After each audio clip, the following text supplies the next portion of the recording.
Surprise at the Monaco GP with Mercedes thinking beyond qualifying.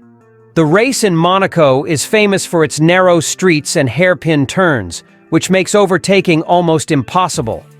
This unique feature of the circuit forces teams to make strategic decisions that are quite different from other races. That's why sometimes we see some teams risking everything in qualifying, setting up the cars specifically for this session, and, in a way, leaving race pace aside. This tactic may seem risky, but in a place where starting positions are so crucial, it makes sense. James Allison, the technical director of Mercedes, shared his perspective on this strategy.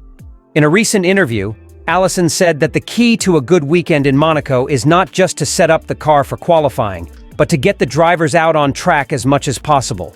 This allows drivers to gain confidence and push their skills to the limit, adapting the car day in and day out as the track changes very fast. Allison mentions that while qualifying is one of the team's main focuses, you can't ignore race pace. What's the point of doing an incredible lap on Saturday if you can't hold that position because of the constant pressure from the cars behind? This pressure can cause both the driver and the team to make mistakes and lose that valuable first position. In his opinion, it's better to have a balanced car that can compete in both qualifying and the race. They rely more on the drivers pushing the car to the limit than on the specific car settings for a particular session.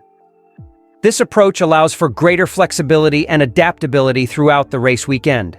To illustrate this point, we can recall incidents in the past where teams that focused only on qualifying suffered during the race. For example, in 2019, Ferrari's Charles Leclerc performed great in qualifying, but performed poorly during the race due to setup issues and pressure from rivals. This type of situation highlights the importance of a balanced approach.